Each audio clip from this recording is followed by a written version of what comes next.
Let's do the Dan Crenshaw, Bill Maher thing. James Carville, who is a much more conservative Democrat than I am, but sometimes I listen to him to try to ground myself, make sure I'm not too crazy of a lefty, you know. Representative Dan Crenshaw, who is a Republican representative who's not in the MAGA camp, but I have the problem of Representative Crenshaw always he'll go through like the whole like chain, like what Trump did on January 6th was bad. Yes. What Trump did in trying to frustrate Brad Raffensperger was bad. Yes. What Trump did with the fake elector scheme is bad. Yes. So Trump tried to overturn the Democratic election result. Yes. So Trump shouldn't be viable for the election. Well, you know, and then like at the last moment, he'll always like pull off. So it's like he keeps his reason, but then can't make the reasonable conclusions from all of the other building blocks that he has. The same with us. And it's the frustrating part of sharing reality with someone, but seeing them almost like actively avoided at times. And in this interview, I wanted to see if that continued with James Carville, Dan Crenshaw, and Caitlin Collins from CNN going back and forth on Bill Maher show. I'm not a huge fan of Bill Maher anymore, but the idea of James Carville and Dan Crenshaw, you know, James Carville with his Southern charm going back and forth with Dan, I thought was too interesting to not watch it on stream. So let's check it out. Okay, we're back here on Overtime with the anchor of CNN's The Source. With and mind you, they talk about Trump's anti-democratic tendencies, and I appreciate Maher bringing that issue up because it really is the issue where Dan Crenshaw, it's kind of hard for him to wiggle around it because he's acknowledged too much of it. Caitlin Collins. He's a Democratic strategist and host of the podcast Politics War Room, James Carville, and he's a Republican congressman from Texas who hosts the podcast Hold These Truths with Dan Crenshaw. Okay. All right, here's what people want to know. Dan, what explains why certain Republicans like Tucker Carlson have become so pro-Putin? Good question. What does explain that? Oh, my goodness. I think it's a few things. I think part of it is, you know, some, honestly speaking, I think are useful idiots. But I don't know how much of that explains a large percent of it. I think some of it is contrarianism, where, you know, Russiagate. They've heard these talking points for so long. Now the idea of like saying anything bad about Russia, they kind of lump it in there, and then through maybe a contrarian angle, they tied themselves with Russia. A lot of it is alliances of convenience for the fringe and the extremists, which I think is what the case is with Candace Owens and others who are trying to, in some way, align themselves with it, or like certain other fringe extremist groups that associate themselves with even like the Russian security apparatus. Burns is an immoral. Now, on a case-by-case basis, I don't think the vast majority of the Republican Party is like owned by the FSB or something. But when you look at Marjorie Taylor Greene saying that Ukrainians like harvest organs on national television, and in the United States just repeating Russian state talking points, and it's not just her, it's Ron Johnson as well. We know J.D. Vance has said some pretty crazy things. You do start to wonder exactly where this comes from. But I do think it's a combination of grifting, a combination of alliance of convenience, useful idiots, and isolationist tendencies kind of combined with alliances of convenience. So I think it's a few things combined. And of course, there is the ever-present idea of the war of Christianity, that, you know, maybe Russia's like a third Rome and they're fighting against degeneracy, etc. You always get those type as well. Tucker, thank you so much for the Prime. I appreciate it. Your buddy, man. I don't know. Tucker hates my guts. I mean, I think we all know that. Well, that says a lot for you. Yeah, you guys.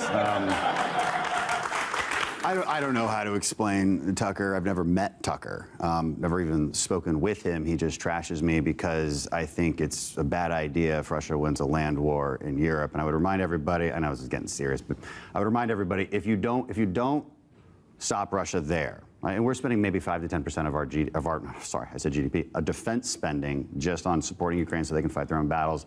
If you didn't do that, if you never gave them any Stingers, never gave them any Javelins, you'd have a Russian army that is fully intact and also very aware that we don't defend our friends, and they'd be on the border of former NATO countries. If you want to get closer to war, that's how you get closer to war. So what do I make of some random, his opinion who got fired from Fox News? I don't know. That opinion, which I agree with, is out of step with your own party. It's about half and half. I mean, you can see it in our votes, yeah. I mean, it's an ongoing discussion. Isn't that crazy, though? If he just, like, he explains the logic of why he thinks if we let the Russians take over Ukraine, war is more likely in Europe, and then just casually says, like, half of my party takes the position, which I just laid out, that I think is more likely to lead to war in Europe. Shouldn't that be concerning? Shouldn't that be concerning? And if that is the case, then he would also have to acknowledge that Democrats, all in all, every single one voted for Ukraine aid. Every single one voted for the last Ukraine aid package. So you would have to acknowledge that there's party unity in the Democratic Party. From Crenshaw's perspective, that they're taking the path that he believes is less likely to lead to a war in Europe, because the Russians take Ukraine and then they barrel into other countries thinking that they can keep going, and now they have Ukraine at their back, so they have more supply, they have more men, they have more military production. Or your party, which is a coin flip on the issue. I don't know. It's, keeping it in perspective. Discussion. And Trump, by the way, has never ran away from it. Trump has always said, first of all, he threatened Putin when he was in office. He said, "Look, we're going to With what, a kiss?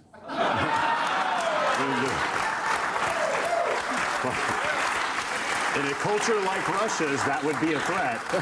Right. But no, he said, purportedly said, "I'm going to bomb the shit out of Moscow if you invade Ukraine." In any case, we know he didn't invade Ukraine while he was president. He increased. But we don't know that's because he was president. It could just be because the Russians were waiting for a better moment. It could be because of a bunch of other factors. Like, we cannot just, like, for me, like, you know what? Let me let him finish his point, and then I'll make my point. Lethal aid to Ukraine by a lot, actually. And he's never said he's backing away from Ukraine. What he has said is they should pay. This is like, okay, but sorry, I'll just finish it now. Like the lethal aid point, it's a perfect example. It is true, under the Trump administration, we sent lethal aid to Ukraine, but that was congressionally approved lethal aid. He did not have the constitutional authority to veto it, even if he wanted to. But then, what did he do? He tried to slow it down. He then blocked it unconstitutionally, called Zelensky, said, "Hey, Zelensky, you have to give me dirt on my political opponents if you want this foreign aid." And then he got impeached for it. That's what the first impeachment was about. It was about that, which was unconstitutional. And so if you're the Russians, do you watch that and say, oh, Trump obviously really cares about the security of Ukraine? Or do you think, oh, it's transactional? Ukraine's security is transactional. It is not a priority for the man. He'll make a deal. I don't know. I don't know what impression you could take. You'd have to get into the mindset of the Russians to figure out what impression would be made. But I do not think that the Russians are under the impression that Trump gets into power and they just have to leave Ukraine. Should be alone. We should have mining rights. Europeans should pay more. All things I think we all agree with. Okay. Except that whole impeachment thing. Which part? The ones that Democrats impeached him for? Withholding aid to Ukraine. Well, the thing that Biden did before Good that. point. Yeah, I forgot about that. Yeah. Well, but that's diplomacy. And Biden did the exact. That's not diplomacy. Biden did the exact same thing, literally to the exact same country. No, he didn't. Yes, Really? he did. What did he do? He was bragging about withholding aid unless they fired that the prosecutor. A corrupt prosecutor, right, which is what your party complained. There's the difference between firing a corrupt prosecutor that half of Europe and the United States wanted to be fired because Shokin was not going after the corrupt because he was horribly corrupt, and trying to get dirt on your political opponents for an election. There are two differences here. There are differences between these things. There's a difference when it comes to what is and isn't a quid pro quo. Maximus, thank you so much for the YouTube sub. I appreciate that, buddy. That's diplomacy. So American presidents have that power to say, no, we're going to withhold aid because we don't like what you're doing. If our State Department and I'm not bashing Biden for doing that either, by the way. But Trump was withholding aid because he wanted an investment. It wasn't like, hey, Ukraine, we don't like what you're doing, so we're going to hold the aid. It was, give me dirt on my political opponent. It wasn't, hey, Ukraine, do this corruption reform before we give you a gun. It was, tell us what you know about Hunter Biden. Somebody for doing what is within their powers as the president. Sorry, you could misuse power. And he was saying if you don't, it was congressionally authorized, I think it was $400 million authorization. And he tells the guy, if you don't give me some dirt, I'm going to withhold it. I'm sorry. I don't know. That's not right. That's not right. Congress voted for that. It was the law. And I think the whole, I don't understand the whole Russia stuff. In terms of Tucker, he was a friend of mine. Did a show with him. He used to say that shit in the green room, And I thought he was joking and being provocative. It turned out he really believed it. This does suggest that this is not like a new development for Tucker, and that Tucker might have believed the stuff about the Russians for quite a while, and that he was saying it in private and people were more just ignoring it rather than being like, wait, this is a new development with Tucker. But this is, of course, just according to James Carville. But I mean, he's not the worst reliable. He's not like unreliable. That far? It was pretty. Could I explain Russia? The guys are What I pretty think- by. What can I say? What I going on with Russia, because we once did an editorial out on this show. It's the last country that's all in on white. Did you watch the Olympics? Like every country in the world now is multiracial. Yeah. Not Russia. I think that's something that a part of the Republican Party just really likes about Russia. I mean, I don't know how much I would weight on that, because, I mean, Russia has a lot of, I mean, there are, like, white nationalists that support Ukraine because, oh, it's the white being attacked by the Asiatic horde of Russia. And then there's white nationalists that support Russia because, oh, they're anti-trans and they're mostly white and they keep the Asiatic horde under the boot. And then, like, there's white nationalists are crazy people, okay? White nationalists are crazy people. But for the, I don't know, I feel like it's more like, when I see people who support Russia, it's less white nationalism, even though that supports 100%. I mean, that exists 100%. It's more like Russia is a true Christian country fighting against the degeneracy of the West and of multiculturalism, etc. But a lot of it seems to be more leaning into the Christ, more leaning into Christian. For example, when Marjorie Taylor Greene was talking about Russia and she started saying good things about them, she didn't say, oh, I like how white they are. She said, they're fighting for Christians in Ukraine. Quite crazy, wild stuff. But I think some of the biggest intersections I have seen is with crazy internet Christian nationalists. They are not for multiculturalism. They're not for multi. No one I think wants there's more to. white people in Sweden.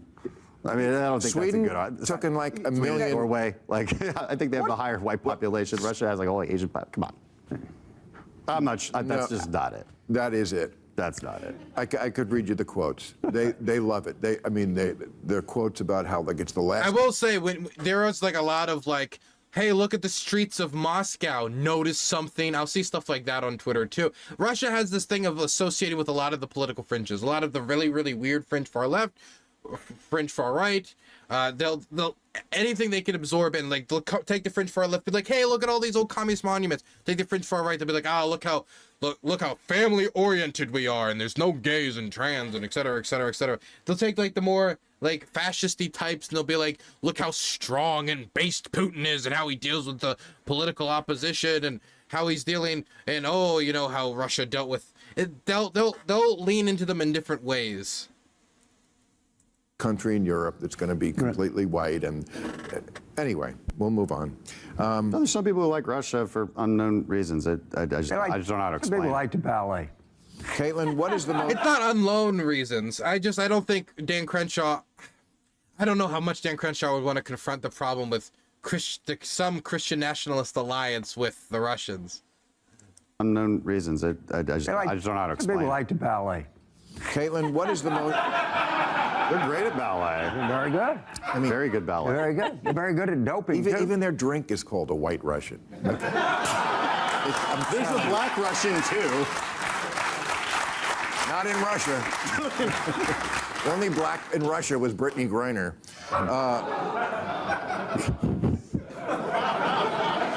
What is the most pressing question, Caitlin, you would ask VP Harris if you had the chance? Ooh. I have a lot of questions for her, but I do think I would ask about, where she stood when she was running as a candidate and for the 2020 Democratic primary, and where she stands on a lot of issues now. She's criticized a lot by Republicans for reversing her position. 1 second, we got a really cool comment in chat. They first wrote it in Russian, and then they wrote it in English to make sure it was multilingual, so they can cast the widest net. Their name is Z Comedian. Responsible for Kursk. How did you like the power outage in Kiev yesterday? Was it normal? Did that not translate well? Was there like a punchline there? Is this Russian comedy? Is this how Russian comedy works? It's just like, I am here to tell you joke. Your mother died in a terrible accident. She left your father widowed. Joke has ended. Oh, huh? You guys like Ukraine, huh? Well, how about when we bomb that children's hospital? Isn't that funny? No. You kind of just cruel, it sounds like.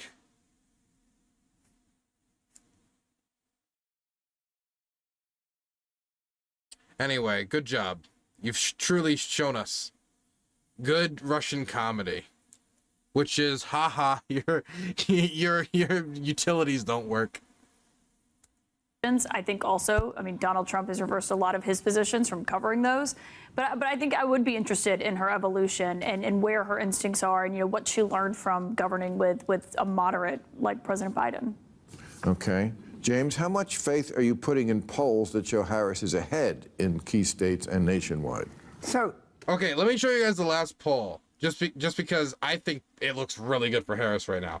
Last conglomerated poll that I saw had her up 4.4. Look at this.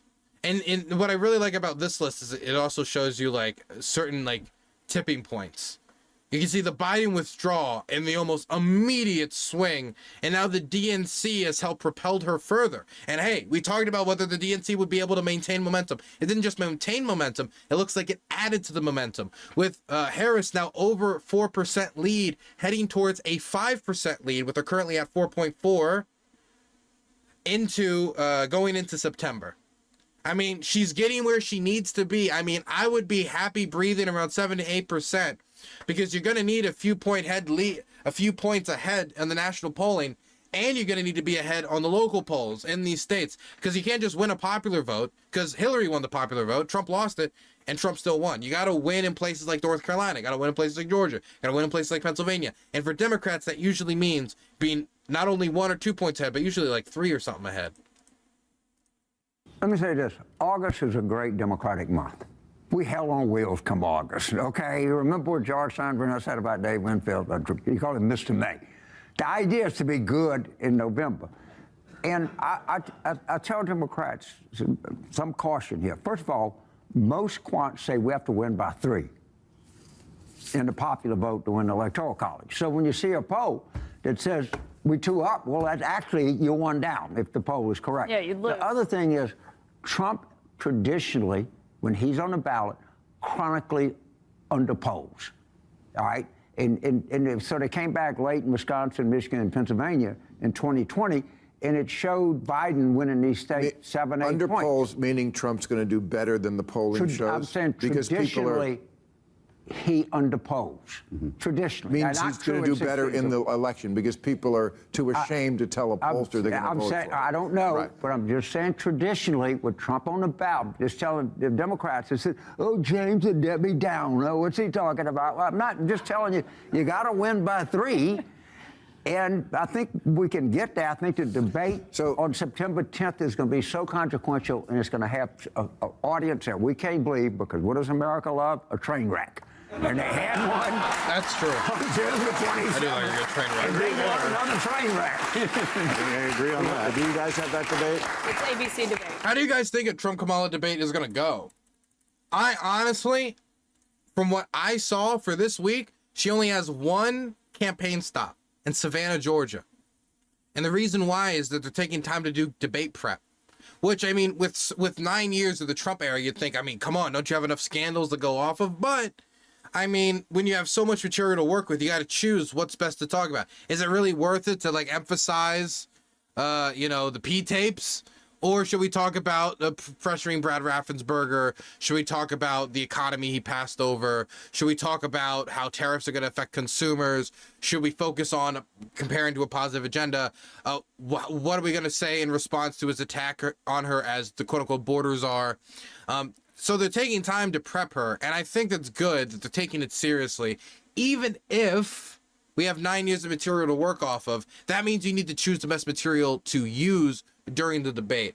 It's not, Trump might feel like a weak debate opponent because there's so much material to work on, but that also sometimes means you're going to lose yourself in the weeds, which is what I feel like Biden did a lot in the last debate. So they need to find like a few quick, quippy things to hit on and a positive agenda to offer the public, and have a few defensive traps ready for the expected attack patterns of Donald Trump, which at this point, considering he has so much time on the campaign trail, it wouldn't be that hard to figure out his probable attack patterns and to prepare something in response. Corrupt, bankrupt man. I feel like with real work and determination, Kamala Harris can go into this debate, not necessarily like dominating Trump, but I think she can come out of it looking strong.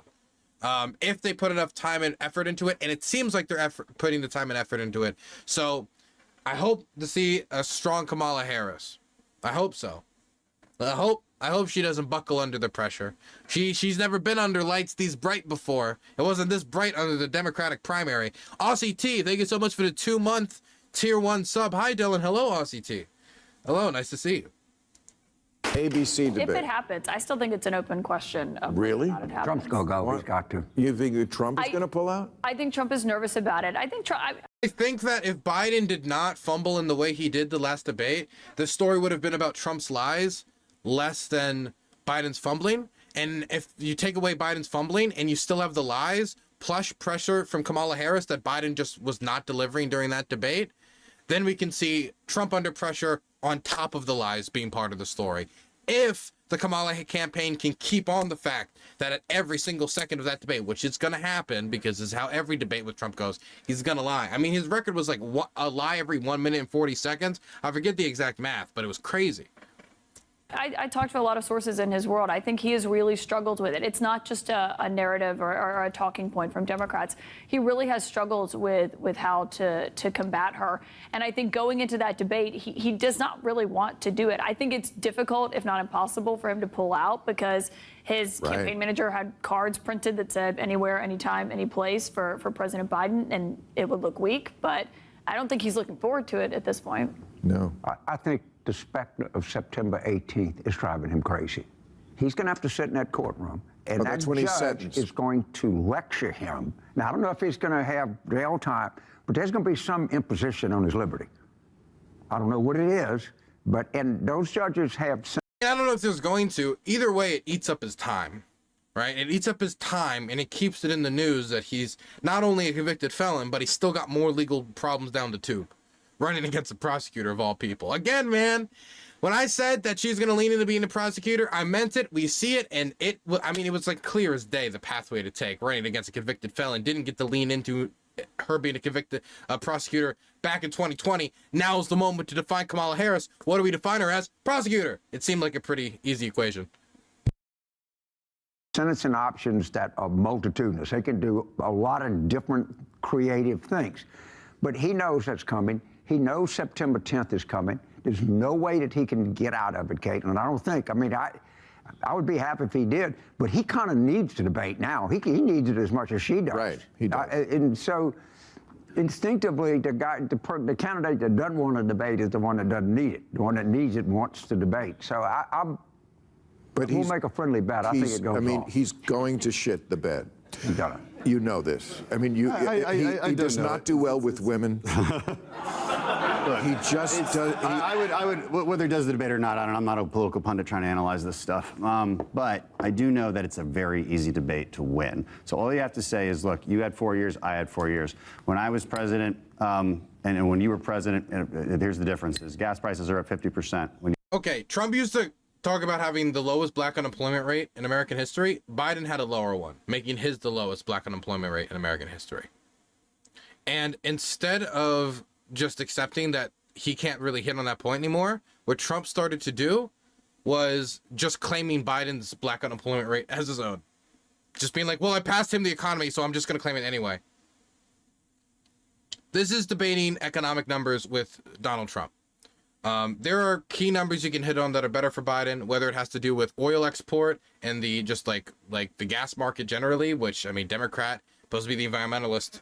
We are exporting more oil and natural gas now than under any presidency in American history. We are the biggest exporter in the world, bar none. He has been able to keep our GDP rising pretty steadily. We are recovering best of all G7 countries after COVID. The infrastructure bill, he was actually able to get one through where Trump was not able to get one through. The Inflation Reduction Act, well, you can say a lot of things about it. Inflation is down. I mean, it is. It just is. And compare that to other G7 countries where their inflation are still higher and are still giving big issues. We have other problems with like housing costs and such, but these are problems that were still present during the Trump administration. These problems have just gotten worse. You can find like positive economic indicators for the Trump administration, but like the last economic memory people have of the Trump administration is like the start of the COVID crisis and his mismanagement of it. And if there's a future economic or like health or geopolitical crises, is Trump the person you want managing it? When you're vice president, electricity prices up 30%, grocery up 22%. The list keeps going. Taxes were lower under Trump. They raised them under Biden and Harris. Regulations were lower under Trump. They raised them under Biden and Harris. Immigration numbers way down. They actually tried to stop the problem. Record numbers under Biden and Harris. This is a very easy debate to win because on the metrics, it's very easy to show side by side. Okay, but that's what his campaign wants him to say. But Donald Trump it's not a campaign where you just give him his talking points and he goes out there and delivers them. Yeah. I mean, Donald Trump is his own biggest impediment. His own campaign will tell you that. I mean, he's questioning whether or not her race and whether or not she's actually black at an event with black journalists. It's stuff like that his campaign is, watching in real time. I don't usually agree with Caitlin Collins this much. And knowing he's their own biggest liability. And also, if I may say,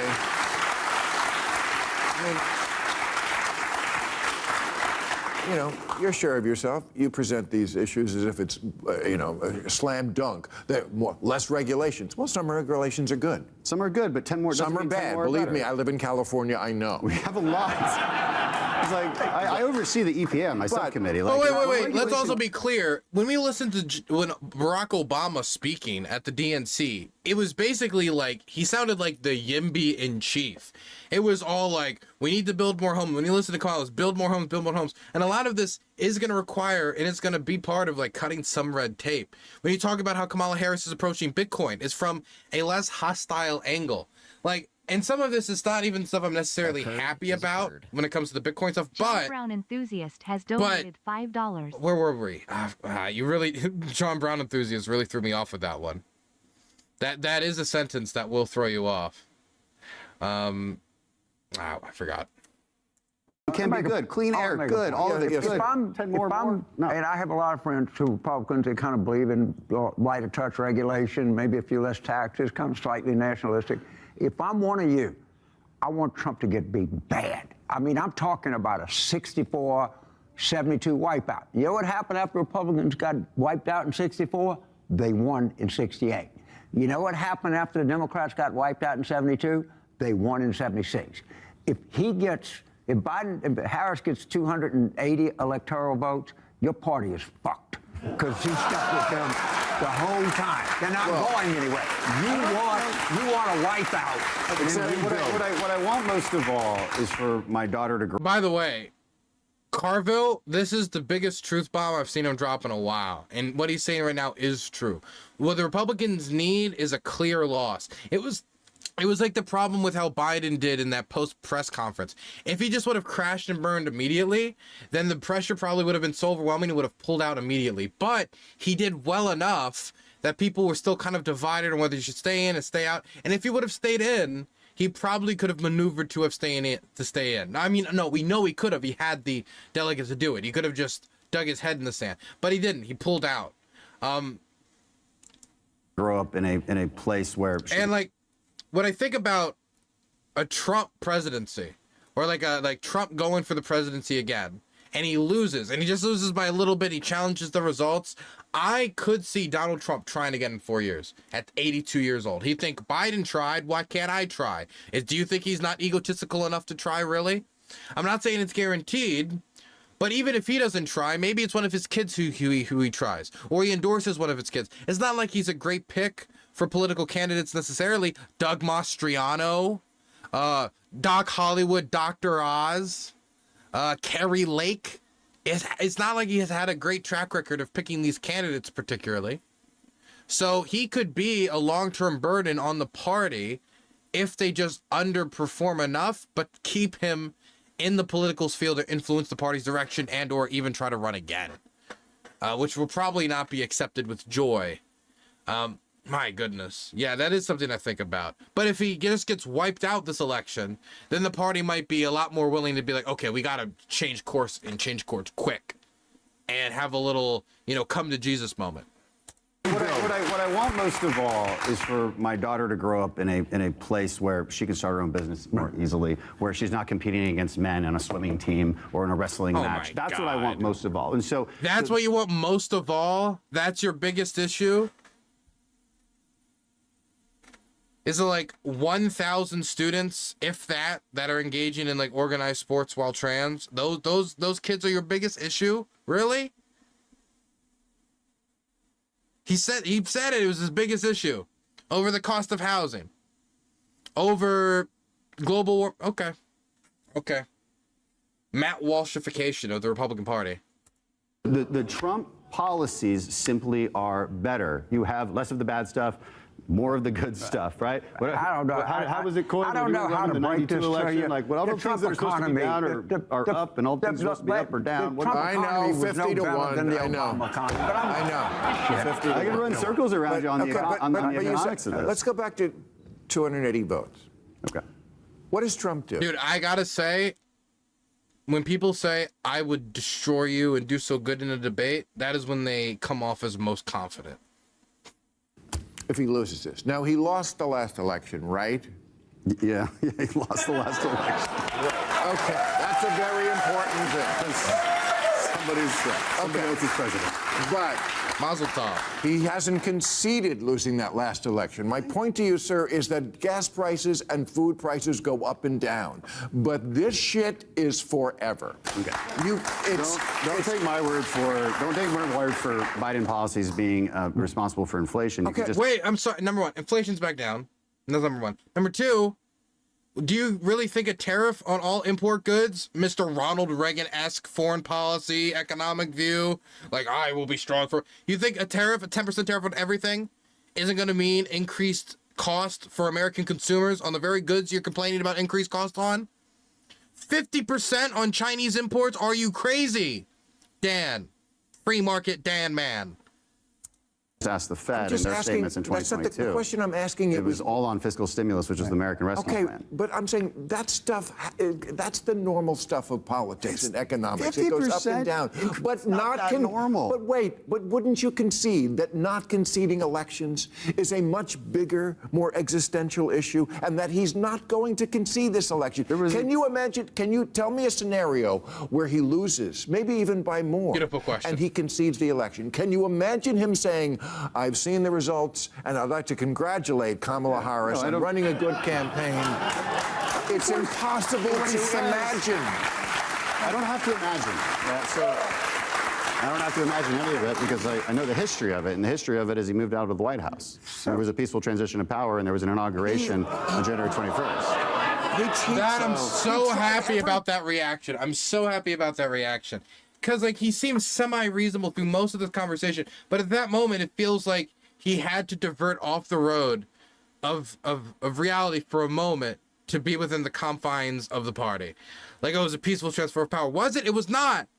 If it was a peaceful transfer of power, they would not have had to suspend the transfer of power while Mike Pence was trying to certify the vote, because of the rioting and the 9 to 7 or something people that died, because the people were getting shot, people were getting trampled and crushed, windows were getting smashed in, and buildings were getting stormed.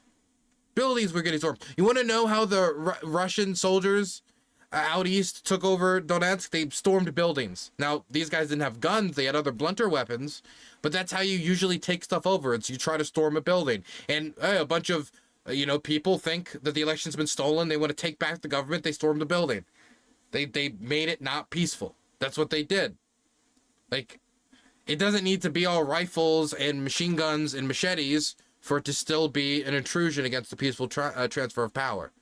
It could have been worse. Thank God it wasn't, but it was. And that's not even talking about him trying to interfere with Brad Raffensperger and overturn and get him to try to find the over 13,000 votes to make him win in Georgia, or the fake electors plot cooked up with Rudy Giuliani and all the people who forged documents, fraudulent documents, pretending to be the chosen state electors of different swing states where he lost, so you could challenge the official results and make Mike Pence usurp his constitutional authority to send it back down to the states.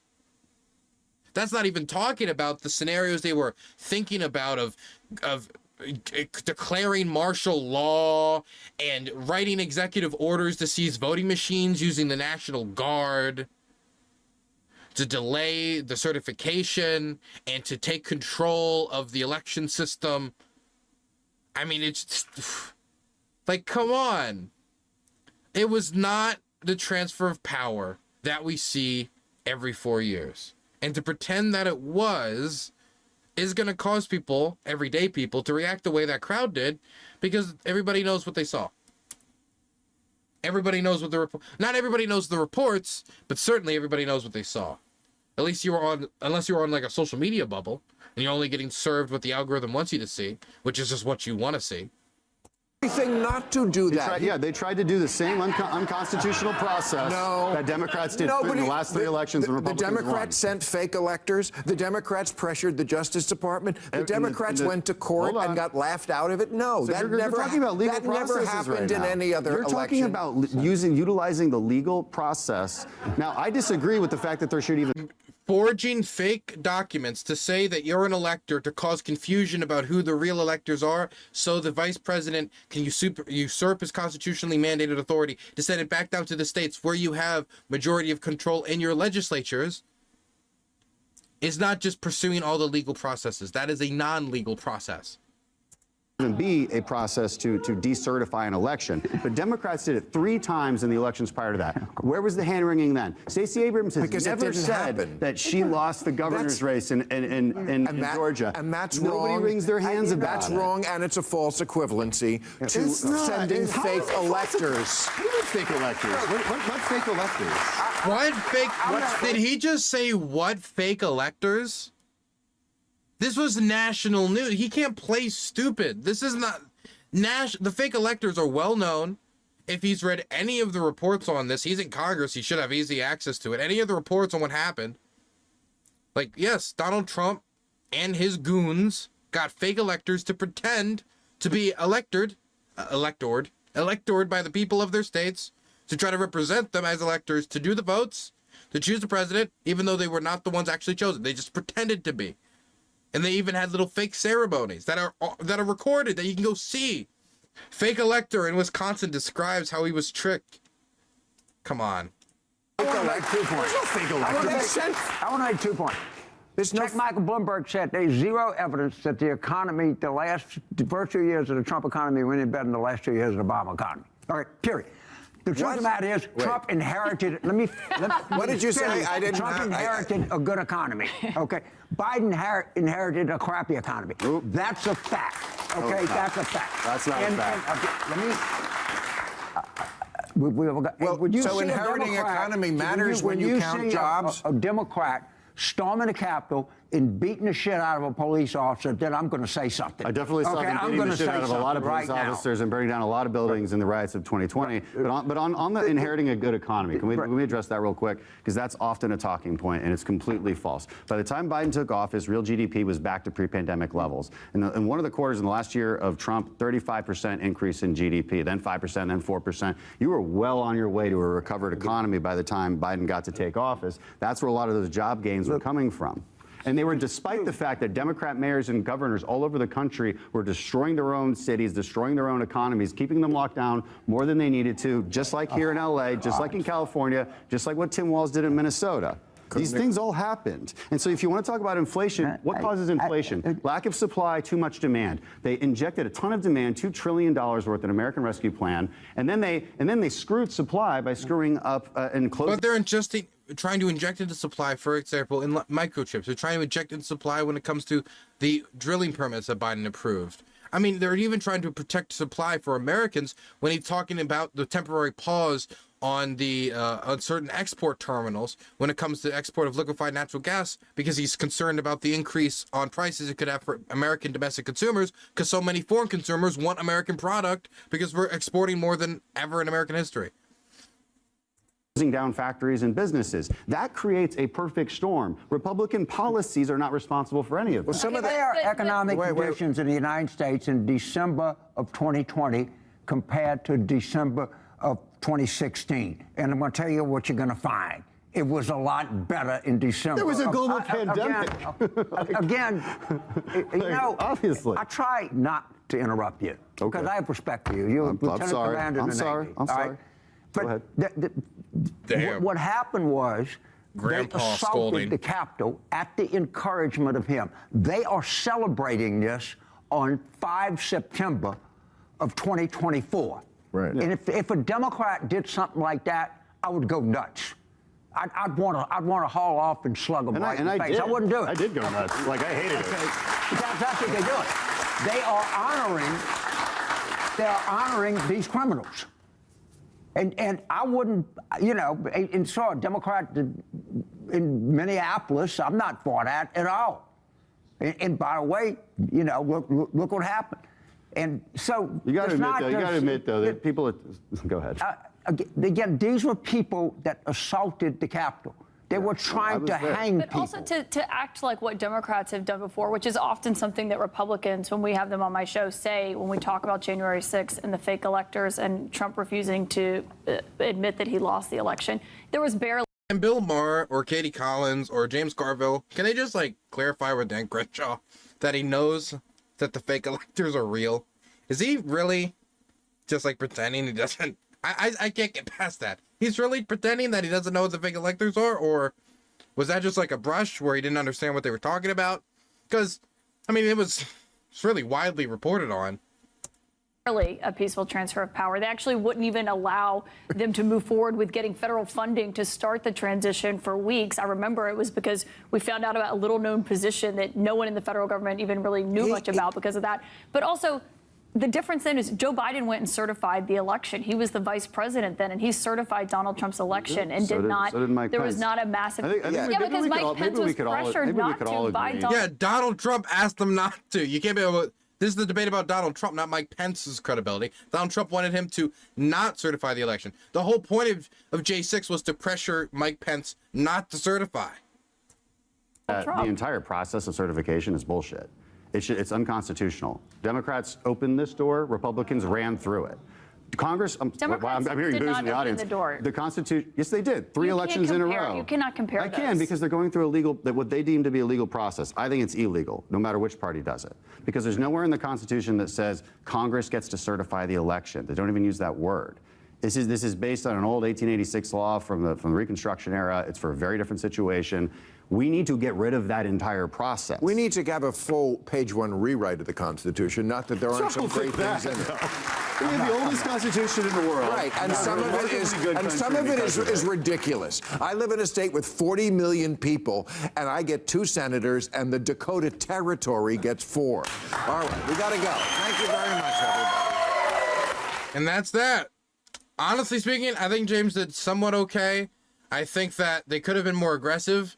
I mean, at the end, he told him, like, quiet down a bit, because Crenshaw is probably, I don't know, Crenshaw is really eager in these situations, and it was kind of a 2v1, almost 3v1, so I think that Bill Maher kind of wanted to make sure they didn't jump on him, and the other guests were trying to be respectful of that.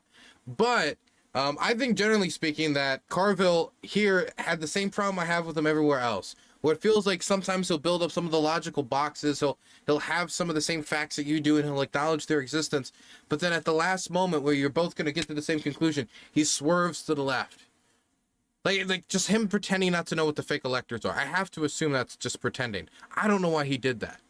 I can't get around the idea of him not knowing what the fake electors are. Him talking about the peaceful transfer of power. He saw January 6th. He knows it wasn't peaceful. He knows it wasn't peaceful. He also knows that Trump did everything he could to not allow the next president to enter the office. He was not there at inauguration, which was a tradition that everyone did. Everyone did. Obama was at Trump's inauguration. Can you believe that? The first time in 2016. Trump didn't respect it on any level, even when it came to the performative cordialities, being cordial. Anyway, I think even the best amongst the Republicans will trip over themselves trying to forgive the worst amongst them. And not knowing what the fake electors plot. I just don't know how he pretends to not know that. What's ing mean? Don't ask me what ing means. I said ing a while ago, and don't worry about it. Don't worry about it. Don't ask me what ing is. Okay? This is bad old Dylan Burns TV lore that no one needs to know about.